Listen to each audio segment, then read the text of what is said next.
안녕하세요. 얼마 전 타고난 30대 초반의 여성입니다. 저보다 3살 많은 남자친구와는 직장 동기로 만났어요. 당시 저는 대학원을 마치고 입사한 상황이었고 남자친구는 군대도 다녀오고 아예 다른 분야에서 일을 하다가 진로를 바꿨다고 했지요.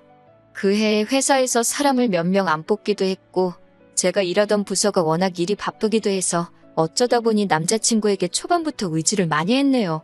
그렇게 얼마간은 친한 동기 사이로 지내다가 자연스레 연인 사이가 되었습니다. 그리고 작년 여름에 남자친구 입에서 결혼 이야기가 나왔지요.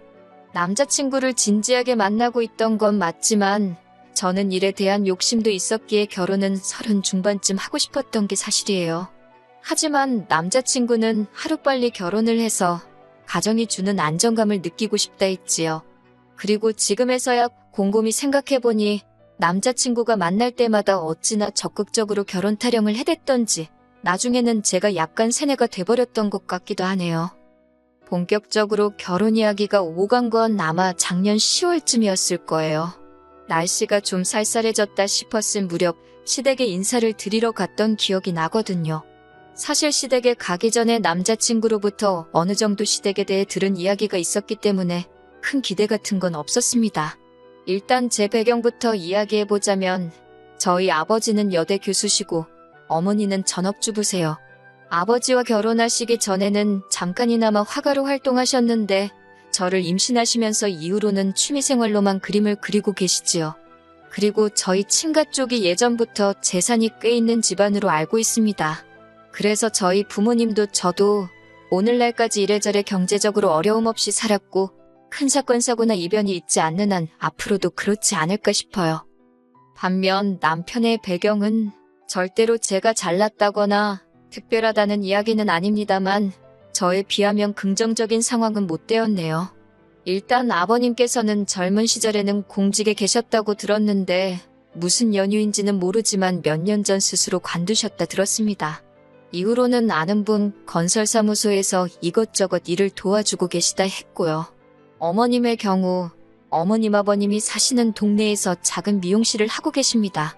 참고로 두 분이 살고 계신 집은 자가가 아니라 전세인데 남자친구 말로는 보증금만 2억이 넘는 빌라기 때문에 두 분이 원하기만 하면 언제든 수도권 아파트 정도는 살 수 있다고 하더라고요.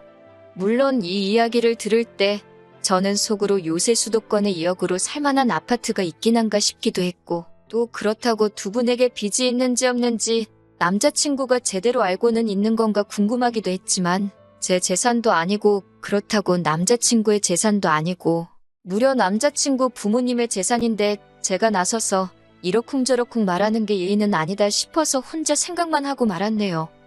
아무튼 시댁의 사정을 어느 정도 알다 보니 인사를 드리러 가던 날도 크게 기대가 있던 건 아니었어요. 그럼에도 불구하고 처음 시댁에 인사를 드리러 간 날 어머님의 첫마디가 따로 도와줄 형편은 안 된다였을 땐 솔직히 기분이 좋지는 않았네요. 하지만 어머님 말씀이 해주는 게 없으니 당신도 저한테 바라는 게 없다며 그저 저희 둘이서만 알콩달콩 잘 살면 그걸로 만족하신다고 하더라고요. 그래, 바라는 것도 없으시다 하니 서운해하지는 말자 그렇게 생각했네요. 이후로 남자친구와 상의 끝에 이렇게 된 이상 이참에 허례허식은 생략하자 했습니다. 남자친구가 따로 집을 해오는 것도 아닌 만큼 서로 예산에 맞춰서 집도 전세든 월세든 구하고 혼수도 적당한 선에서 해결하자고요. 또한 저는 평소에 액세서리를 좋아하는 편도 아니어서 이참에 예단하고 예물도 생략하자 했습니다. 그리고 그때는 남자친구도 흔쾌히 그렇게 하자 했고요. 그리고 이 모든 이야기가 상견례 자리에서도 다시 한번 나왔고 양쪽 집안 부모님 모두 저희 둘의 의견을 존중해주기로 하셨습니다. 그런데 며칠 뒤 제 연락처는 어떻게 아신 건지 어머님께서 연락을 다 해오셨더라고요.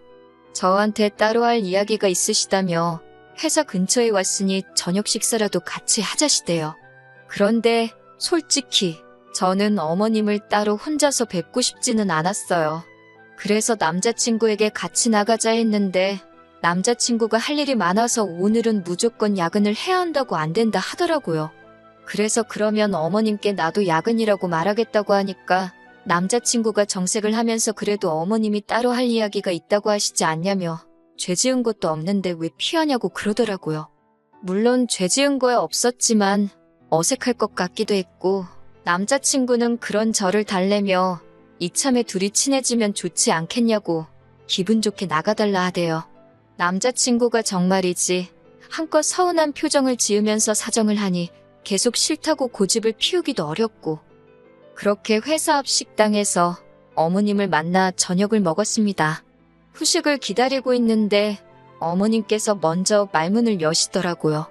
당신이 곰곰이 생각해봤는데 그래도 저한테 아무것도 안 해주자니 마음이 편치가 않으시답니다. 그러면서 뜬금없이 다이아 반지를 해주겠다고 하시는 거예요.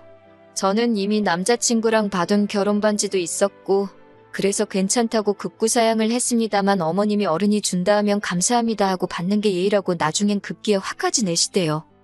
그래서 어쩔 수 없이 그럼 감사한 마음으로 받겠다 하니 어머님께서 하시는 말씀이 대신 저희 아버지한테도 말씀드려서 남자친구한테 시계라도 하나 해주라고 하시더군요. 제가 난처한 표정을 짓자 그걸 시계 얼마 하지도 않는다면서 당신이 주변에 물어보니 한 5, 600이면 산답니다. 생각지도 못한 시계 이야기도 그렇고 거기다 금액까지 들으니 이건 아니다 싶더라고요. 그래서 제가 어머님 떨어 죄송하지만 오빠랑도 이미 안 주고 안 받기로 했다고 그냥 다이아 안 해주셔도 되니까 시계 이야기도 못 들은 걸로 하겠다 했어요. 그랬더니 어머님이 이번엔 나오지도 않는 눈물을 훌쩍이시며 당신이 금이아오기야 키운 아들이 시계 하나도 못 받고 장가가는 게 속상해서 그러신다나요?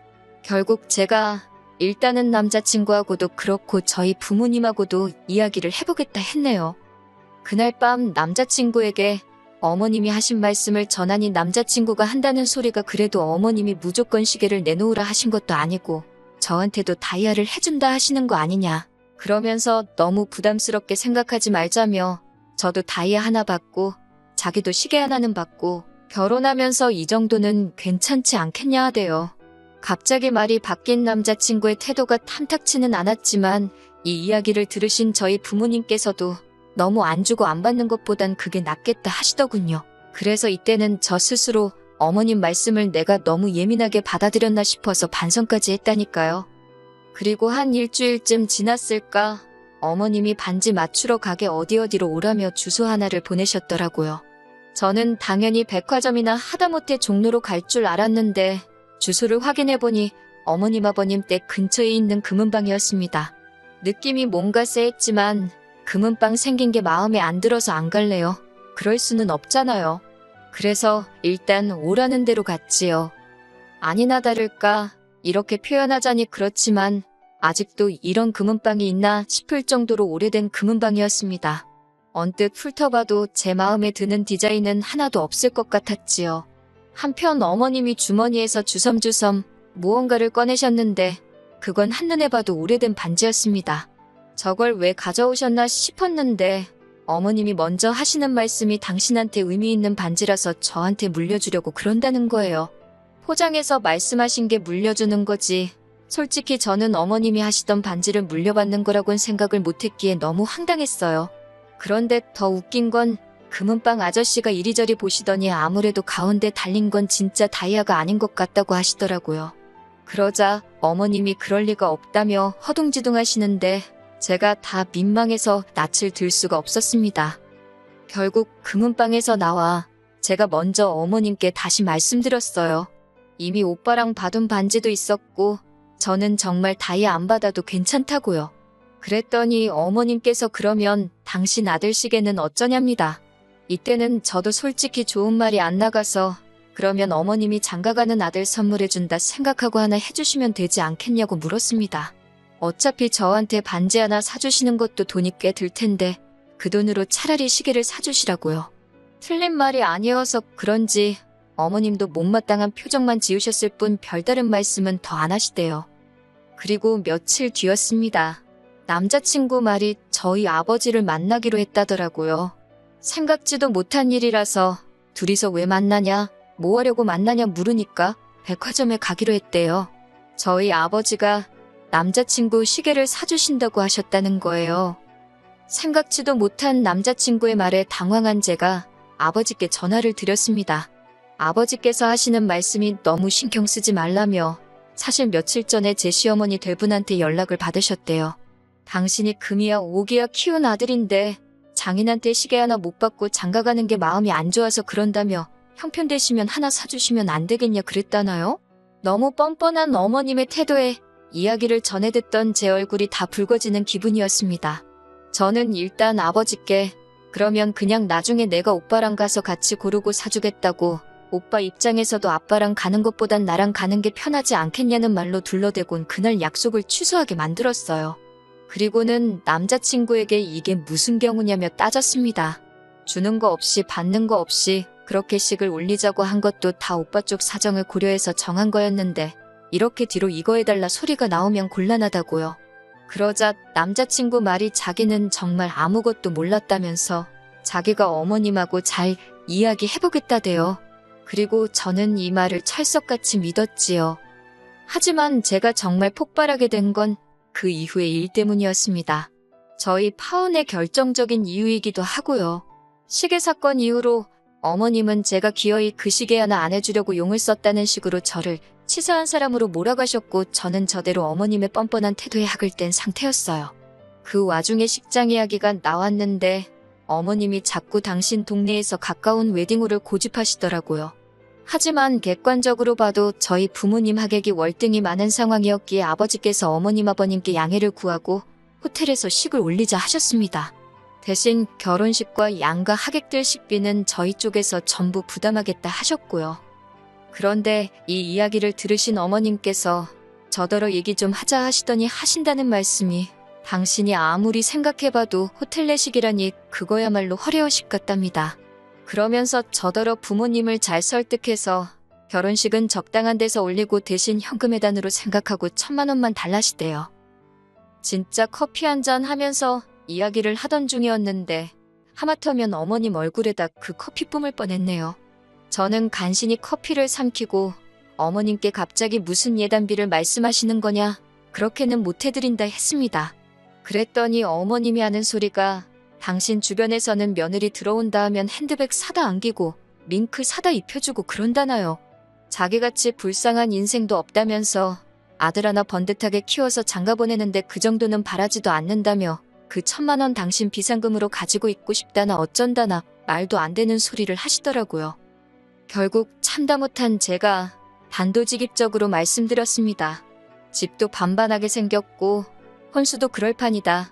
저도 받은 거 하나 없다. 제 주변에도 해가는 거 없이 시댁한테 이것저것 받아서 시집가는 친구들 많다. 저희 부모님도 저희를 반듯하게 키워서 시집 보내시는 거다. 진짜 쉬지도 않고 그동안 속에 있던 말들을 쏟아낸 것 같아요. 그랬더니 어머님이 어이가 없단 표정으로 절 바라보시더니 말 잘해서 좋겠다며 한껏 비꼬시더라고요. 어머님과 그런 대화를 나눈 후 3일 동안 휴가 내고 집에서 남자친구 연락도 피하고 혼자 정말 많은 생각을 했습니다. 그리고 결론은 파혼이었어요. 마음의 정리를 마친 제가 남자친구에게 먼저 연락을 하니 남자친구가 자기도 할 말이 많다며 만나자 하더라고요. 그렇게 카페에서 마주 앉았는데 남자친구가 먼저 대뜸한다는 소리가 결혼 전에 고부 갈등이라니 자기는 생각도 못했다면서, 그리고서는 저더러 무조건 어머님한테 죄송하다 하래요. 어머님이 아들 장가 보내려니 서운해서 어깃장 좀 놓으신 건데 저더러 왜 그런 걸 못 받아주냐고 제 탓을 하면서 말이지요. 터진 입이라고 주절주절 떠들어대는 남자친구의 입을 보고 있으니 더는 설명하고 어쩌고 말도 섞기 싫어서 그냥 됐다고 다 때려치자 했습니다. 고부 갈등이고 뭐고 이렇게 시작도 하기 전에 스트레스 받고 어머님 비위 맞추고 그렇게는 못 산다고요. 그리고 말이 나와서 말인데 솔직히 어머님 너무 염치도 없으시고 뻔뻔하다. 나는 그런 어머님을 가족으로 받아들일 자신이 없다고 쏘아붙였네요. 내가 뭐가 아쉬워서 이 꼴 저 꼴 다 봐가며 오빠랑 결혼을 해야겠냐고 전부 다 없던 일로 하자 했어요. 그랬더니 남자친구도 속된 말로 지가 지금 발뻗을 자리가 아닌 걸 알았는지 갑자기 제가 자기 말뜻을 오해한 것 같다며 저를 붙잡대요. 자기가 겉으론 어머님 편을 드는 것 같아도 마음속엔 저 하나뿐이라나 어쩐다나. 하지만 남자친구의 찌질한 모습에 그나마 남아있던 정도 떨어지고 마음이 훅 식어버렸지요. 솔직히 파혼을 하고도 같은 사무실에서 매일같이 얼굴을 마주하게 되니 정말 고역이더라고요. 그래서 똥이 무서워서 피하냐 더러워서 피하지 정말 그 생각 하나로 이직 준비를 했고 다행히 다음 주부터는 새로운 회사로 출근하게 되었습니다. 지금 다니는 회사보다 더 좋은 조건으로 가는 거니 그림도 나쁘지 않고요. 새해에는 저한테 좋은 일만 있으면 좋겠습니다.